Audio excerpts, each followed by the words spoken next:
Hello, ladies and gentlemen and Nighthawks, and welcome to Mattophobia's Top 10 Games Extreme Extravaganza. I don't know. This is my top 10 games of 2030, and I should say they are my personal top 10. Therefore, they are the games I enjoyed most, not necessarily the games I think are the best. And you know, because of that, you're probably going to disagree with me on a lot of that, and that's fine, because this is just what I liked personally. So, blah, blah, blah, blah, blah. If a game you thought should be on the list isn't on the list, it's probably because I either haven't played it, there's been a lot of games this year, and I haven't had time to play a lot of them, or I didn't enjoy it as much as you. Sorry in advance if I sound blocked up during this. I have some sort of cold that I blocked up. So, yeah. Sorry about that. Let's get started then. Number 10. Robot Roller Derby Disco Dodgeball. This is a game I played very recently, actually. And it's quickly become a really kind of favorite game of mine. I haven't even played it a whole lot. But whenever I do, I get so much enjoyment out of it that I feel it's justified being here. It's delightfully simple. The dev's lovely. The aesthetic of it is great. And mechanically, it's perfect. It plays beautifully. And it runs beautifully. And that's what matters in a game like this. A game that's so simple but works so well. And it's just good. There's updates scheduled. The one complaint I had in the video was that all the character models look a bit placeholdery, and there's a new character model coming out which looks awesome. So that's literally my only problem fixed with the game, and so then it's perfect, you know. But yeah, that's pretty much it. So Robot Roller Derby Disco Dodgeball. I don't know. I'm not gonna try and say that. Number 9. Gunpoint. Now this is a game that I completed and never went back to, honestly. But I enjoyed it so much when I played it that, once again, justified being here.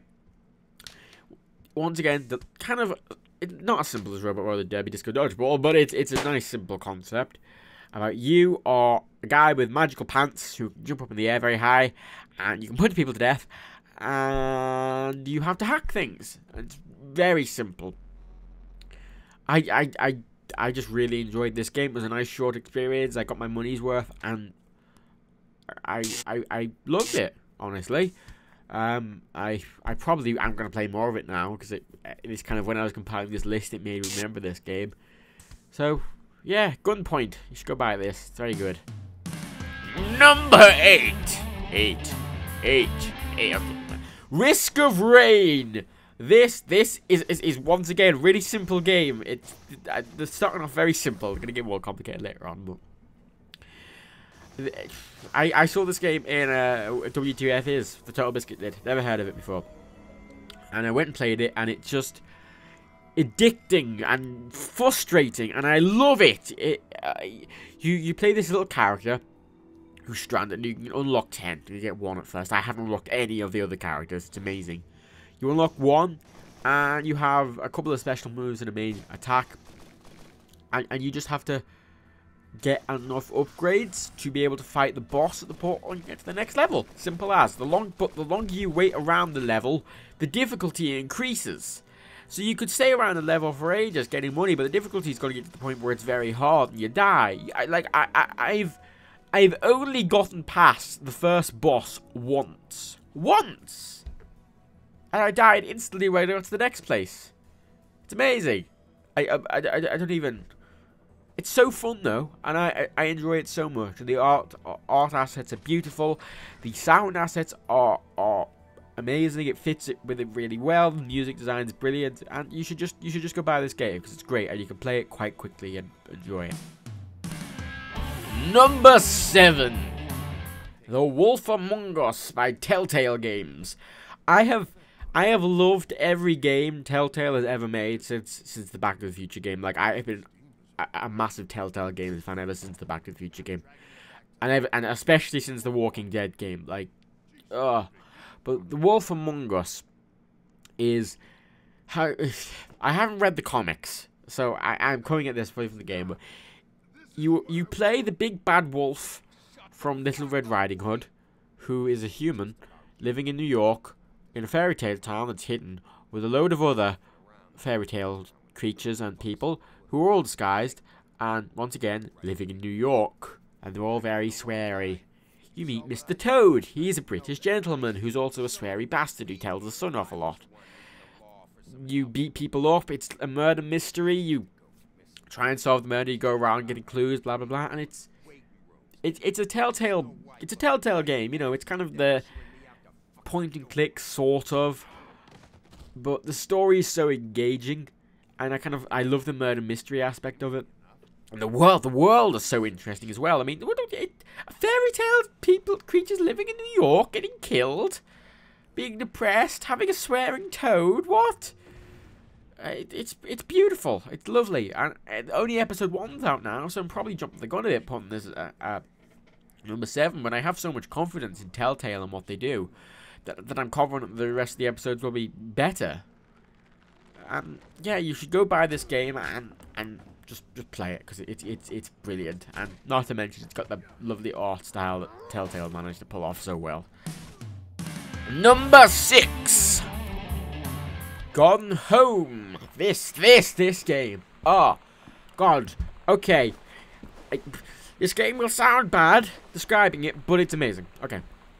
You play a girl. I can't remember her name or how old she was, but you arrive at your family home after traveling for a while, and you arrive at 1 AM, and the lights are off and everything's dark, and there's no one home, and you have to figure out where everyone is, because it's set in the 90s, which is quite a good setting for this, and it's literally you going around your home, and keep in mind it's your family have moved here while you've been away, so you don't really know the house or anything, right? So you're going around this home, trying to figure out what's going on, what's happened to everyone, where everyone is, blah blah blah, and you uncover this story about your sister, and like her. It's not really spoilery to tell you the first basic details, because you'll get this right at the start of the game pretty much. But your sister's kind of journey into adolescence, and discovering herself, and it's just this beautiful story, and you uncover it in such an interesting and unique way. And not to mention the house is like it's so detailed. Everything is so, like, you can pick up any object, most objects I should say, and you can just examine it. Like everything has. You can pick up a packet of crisps, and read the barcode on it, and look at the nutritional information of a packet of crisps, and you can do that with pretty much anything in the game, and things are hidden under places. While I was actually filming the thing you're watching now in the background, while I was filming this, I found stuff I hadn't found before, and I uncovered new stories which I haven't found before that I wanna find out the rest of. And when this game came out, I think it was £15, £15, and it's only like a 1.5 hour experience. Like, you can get through it in 1.5 hours and get to the main story ending. And people say, £15 for a 1.5 hour game is probably expensive, but when I consider it, I mean, that's how much you pay for a film ticket, really. Well, if you're going to see IMAX, but it's cheaper now, so it's a bit more justified in paying that price for it. But it's a very good game. It's a very unique game, and I'm really excited to see what the team behind this can do next, because this game made me feel happy inside. Like, it filled me with warmth, and very few games have done that. So I love Gone Home. I love it. You should go buy this game immediately. It's amazing. Number 5, BioShock Infinite. It's kind of obvious that, well, maybe it wasn't obvious. I didn't play it on the channel, but I love this game. I haven't played a first-person shooter that has made the world feel more alive than this. and has made the characters feel like real people. Elizabeth is probably one of my favorite just AI people in a video game ever, because just the way she interacted with you, and the way she interacted with the world, and the way she spoke, the way she seemed like a real person. Like, they've done such a good job with this game. Like, making the world feel real, making it look beautiful. And okay, I know people had issues with the combat, but let me say, I actually enjoyed the combat. It wasn't advanced, but it did what it needed to do just fine. It fit in well, you know. I have no complaints with the combat. And I think you're watching the thing in the background now, and as he pushes the guy's face into the thing when it's all happy and cheery and blah blah blah, the contrast of blood everywhere, that kind of describes the entire game nicely, because it's this lovely kind of picture perfect world, and it gets darker and darker and darker as you go on. And everything seems so contrasting to the nice happiness that's there. And the story is brilliant, the world is brilliant, and the combat's pretty good as well. So, probably one of my favourite first-person shooters that came out this year. So you should go buy Bioshock Infinite. It's lovely. Just, yeah. Number 4. The Stanley Parable. The Stanley Parable. The Stanley Parable. The Stanley Parable. The Stanley Okay, I'll stop now. The Stanley Parable. Now, hopefully you know what this game is, because if you don't, I can't really explain it to you without ruining the entire thing. But basically, you are in an office, or are you, and you play as a man named Stanley, or do you? And it is your goal to find out what happened to your co-workers. Or is it? It's a very mysterious game, and it's a very good game. Or is it a game? Who the fuck knows? It's fantastic. It is magnificently well done. It is magnificently well crafted, and it is just so high quality. It is a beautiful piece of narrative storytelling. It's a commentary on game design in general, and it is just a magnificent game, and I'm not going to tell you anything else more about it, except that you should go and play it, and go in as blind as you possibly can. Like, avoid everything if possible, because if you know anything, it will ruin it. I can guarantee that. Just go in as blind as you possibly can, and enjoy it. And fuck, I don't know. Just know that it has a glowing recommendation from me, and you should go and buy it immediately. Number 3. Shadow Warrior. This is a game I played pretty much last week, and I completed it since. I absolutely love this game. I'm a sucker for kind of first-person, just first-person games of a certain kind of genre, something that isn't too complicated but isn't too dull, like Call of Duty. I find straight up shooting dull, but something like an RPG, Skyrim, Fallout, this I find more interesting. Now, this is technically a first-person shooter, but I rarely shot in this game. I more use the sword, which is the main weapon of the game. And it's the first game to do sword fighting in first person really well. I haven't played Chivalry, I should say that, so Chivalry may be better, but just slicing people up dynamically is amazing. Like, being able to just slice through someone's torso and cut them in half is amazing. It's so satisfying. Not to mention the game is absolutely stunning. It is beautiful. And it's a PC exclusive as well. It's, you know, people say, ooh, consoles have exclusive PC. No, this is a PC exclusive, as is Hard Reset.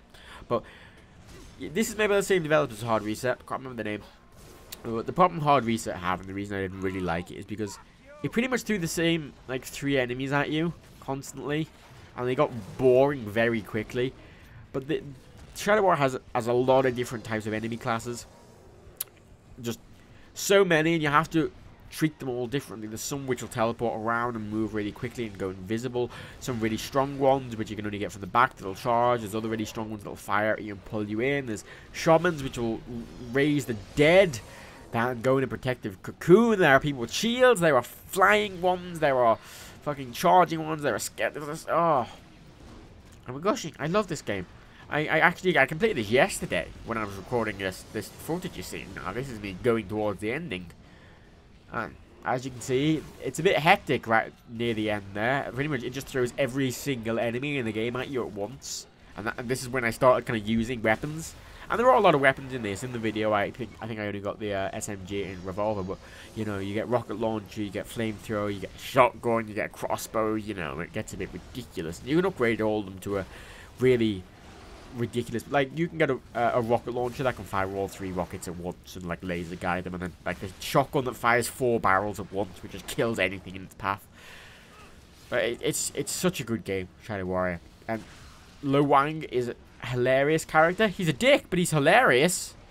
You know, the dialogue is really well written.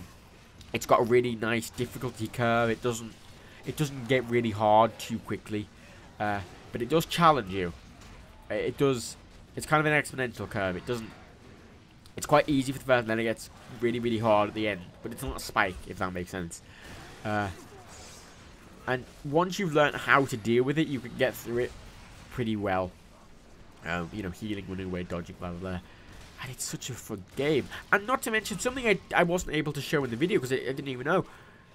Okay, it's in the video, at the end of the video I did, which... if I did videos, and these are all in the description, by the way, but in the video at the end, I did what I thought was the first boss, which was like a kind of guy with horns and stuff. Basically, he's not a boss. He's a mini boss. Like, he's a mini boss. There are bosses bigger than him, and there are bosses even bigger than the bosses that are bigger than him. He was a mini boss. You start to see him quite regularly. And then there is a boss that's bigger than him, which you don't see too regularly, but you see regularly enough, which is like the big ice bastard you can really hit from the back, and it's really hard to hit, and there's a charging bastard. And but then, if that wasn't enough, you fight like gods. I don't think you're gods. They're like from the Shadow Realm. They're like massive, ancient mech things. It was really surprised when I fight them. There's 3 of them you fight. They're kind of the massive bosses. Like, their fight takes up an entire chapter, and they're so fun to do. They're just these massive monsters, basically, in armor, and you fight them, and you have to, you know, get the armor, blah blah. And they all have different fighting styles, so you know you can't just learn from one. Not all the same, but I don't know. This game is just amazing, and I'm rambling now. God, just buy this game. It's brilliant, please. I wish War Games had the sword fighting in this game. Sarah, and the secrets everywhere, and he's hilarious. I've said that before, haven't I? Yeah, he's hilarious. Lo Wang's hilarious, and the secrets and Easter eggs, and buy this game, you fuckers. Number 2, Grand Theft Auto 5. Now, before I go in with this, I should say that when I say Grand Theft Auto 5, I mean the single-player game, not GTA Online, because GTA Online is so different that I would in fact put it in my bottom games of the year, which isn't something I'm going to do, but if I did, it'd be there. But GTA 5 as a single player game is magnificently well crafted.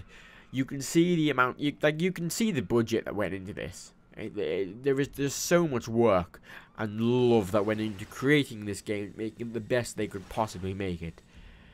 And I still actually prefer San Andreas. Like, San Andreas is still my favorite game of all time. But 5 does something different. You know, it's got the lovely new graphics style, which I don't know how they got this to run. I really don't. It looks amazing, and it's running on a system that's 8 years old and has half a gig of RAM. I don't know how they made this like not explode. but I just. Okay, the missions in it weren't as varied, and they were like, oh look, heist, and you needed like 4, and they were a bit too scripted. But I still really enjoyed it, and you know, it's a good piss around game. Yeah, it's a good. I'm going to rampage, and unfortunately, the rampages are a bit harder to do in this because you die more easily, which is unfortunate, but I suppose makes some sense. The world The world is lovely. It's a lot bigger than other previous Grand Theft Auto titles, and it feels it's you can kind of get lost still in the city. I still get lost when driving around sometimes. I don't know. This game is magnificent.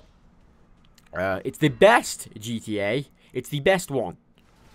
But I still prefer San Andreas. That's just me. I prefer San Andreas because I like having multiple cities. Even though the entire map is smaller than GTA 5, I still like having multiple cities. I'm a sucker for planes, so I love the multiple airports. I love the loads, the sheer amount of planes there are, and the hydra, the vertical takeoff and landing ones. San Andreas felt a bit more like an RPG. I did like it because it had leveling up. You could proper leveling up, not GTA 5 leveling up, but fat, muscle, sex appeal, all these little factors. You could change all your clothes. You could make yourself look ridiculous. You could do whatever. You could gain respect. You could have gang territories. You could buy shops. You could go to casinos. You could there was so much to do in San Andreas. And 5 takes a lot of that out, which is unfortunate. But it's got enough stuff in that I don't mind too much. It's this lovely satire of modern day America as well, which I appreciate. I don't appreciate, but I don't know. It's nice to see satire, proper satire done well. A lot of it's quite crude, honestly, but you expect that from GTA, and it's done so well that I can kind of overlook it. So yeah, GTA 5. If you don't have this, you should. If you don't have this, you should get it. I don't know if there's a PC release coming. I hope there is, because frankly, if it looks this good on the console, I don't know how good they're gonna make it look on a PC. But you should get it. Frankly, you should get a console and play it. It's that good. It's that good that I would actually recommend you buying a console just for this game, because it is that good. GTA Online, not so much, for reasons I may get into it another time, but not now. GTA 5, number 2. And number 1. Drumroll please. Thank you very much. And Assassin's Creed 4 Black Flag. Don't kill me. Okay, let me explain. Okay, this is not the best game of the year. Okay, just let me get that out. This is not the best game of the year. A lot of the games on this list are better games than Assassin's Creed 4. But the reason this is number 1 is it is because I've had the most enjoyment with this game than any game in the past 5 years. I had so much fun with this game, and I still do. I absolutely adore this game. And just being able to go around the pirate ship and go, I want that boat, and you bomb it, and you board it, and you kill everyone on board, and you take the ship, and then you can repair it, or add it to your fleet, or do whatever, and you can just jump off your boat onto random islands, and all the shit. There's so much stuff to do, oh my god. Now, this game's littered with problems, of course. It's got all the problematic Assassin's Creed trope, follow this people, if you are spotted, instant failure state! But if I'm spotted, what am I? Instant failure! No, I just wanted to do it! It's got all those annoying things. There's too many sneaking missions, and the stealth isn't good enough. It's fiddly, and the combat system's still too simple. But you know what? I enjoy it, so I don't really find too much of an issue with it. Another issue is that the engine, the free-running engine, while very good, is clearly not designed for moving terrain. Every previous Assassin's Creed, even 3, where they had the trees, everything was stationary, everything was static, everything was in a predictable place. But the problem with this is that you have boats which sway up and down, each individually, as well as islands which, while are static, you're on moving boats. So, for example, if you're up on a mast of a boat and you jump to the other boat, a lot of times it glitches a bit because it thinks you're, for example, either jumping into the water. So it starts the diving animation. But by the time you reach close to it, the boat's already moved into your way. So you end up hitting the deck. It gets a bit confused because it doesn't know how to handle moving objects, which is another problem with it. Which is, this game later with problems. I gotta freely admit that. But I have played, I think, 80. Is it 80 hours? I think I played about 80 hours of this game. I think. I don't know. Maybe 40 hours. 50, I don't know. 50, 60 hours. I can't remember anymore. But I've done most of the things in this game. Honestly, I've done pretty much. I've done all the assassination contracts. I've done all the fucking forts. I've done all the sea things. I've done all the blah blah blah blah blah. The ships, the legendary ships. I've got all the ship upgrades. I've got all the house upgrades. I've got all my personal. You know, I've done pretty much everything on this game. But it's so much fun just fucking about in this game. The ships are it's just the best pirate game I've ever played. It's lacking substance, it's lacking a lot of things, but it's fun, and that's what matters to me in games. A game could be extremely well crafted, but it might not be any fucking fun. It might not fill me with joy. And no, this game is not the best game of the year. There's lots of games that are better than this, but I had the most fun with this of just any game in years. And I can't overlook that. I was debating with myself, you know, Shadow Warrior, GTA 5, and Assassin's Creed 5. I was like, really? Can I put Assassin's Creed 4 ahead of GTA 5? Really? Really? And I ended up deciding yes, because I had more fun with Assassin's Creed 4 than GTA 5. Well, I had fun with GTA 5. It was kind of not samey, but it's kind of stuff I'd done before. While I really enjoyed it, I had done a lot of it before. I hadn't done pretty much a lot of this Assassin's Creed 4 stuff before. At least free roam stuff, you know. Gushing. This top 10 list is really unstructured, just me gushing for a lot of these games. But yeah, Assassin's Creed 4 is beautiful, it plays so nicely, it's so fluid, it's filled with bugs, but it's so fun that I don't care. You know, game of the year, I'm giving that to, well, my personal top game of the year. Now, if you had to ask me which is the best game of the year, I'm going to say Shadow Warrior. From a mechanics perspective, I think it did the most interesting things. And while I extremely enjoyed Shadow Warrior, it's one of my favourite games of all time now, I enjoyed Assassin's Creed 4 more. A lot of good games came out this year, so I had a hard time choosing this. And I wish I could put more indie games on this list, but one of the problems I have with indie games is that most indie games are platformers, and I don't like platformers, and the indie games which aren't platformers, I play, and those are on this list. Some of them. Yeah. But yeah. That was the top 10 list. If you think I'm wrong, which, frankly, you shouldn't, because this is my opinion, and I can't really be wrong what I enjoyed. But, you know, just go leave your top 10 in the comments. I'm kind of interested in what people think. Let me know what you think of this list. You know, do you disagree with it? Whatever. And, you know, just tell me what you think. Are you going to buy any of these games? I hope you. They're all brilliant. You should buy all 10 of these games. This is what this is like. Just because, you know, AC4 is number 1 and fucking... I can never remember the full name of it. Robot Roller Derby Disco Dodgeball is number 10. Doesn't mean you know it's a worse game. It's still a really good game, and you should buy all 10 of these games, all of them. But you know, yeah, let me know. The Steam sale's on, so a lot of these games are on sale. And Robot Roller Derby Disco Dodgeball's on Greenlight, and you should go vote for that. Anyway, that was my top 10 list. I hope you enjoyed that. I will be not posting videos till after New Year, because there hasn't been any videos for the past 2 days because I was busy with Christmas and stuff, and the 6 days prior were all done in like 2 days rushed, which is probably why they're a bit shit. But I simply don't have time to do like a week's worth of videos backlogged in the like 1.5 days I have available to me before I go away to Ireland to see my family for the New Year. So, sorry about that, but yeah, there'll be new videos after the New Year, and I'll try and keep up the 1 a day thing from then on, because nothing should really interrupt me after that. But yeah, I hope you all have a lovely New Year, and I shall see you on like January 4th or something. I don't know. Toodly boppity bye, etc.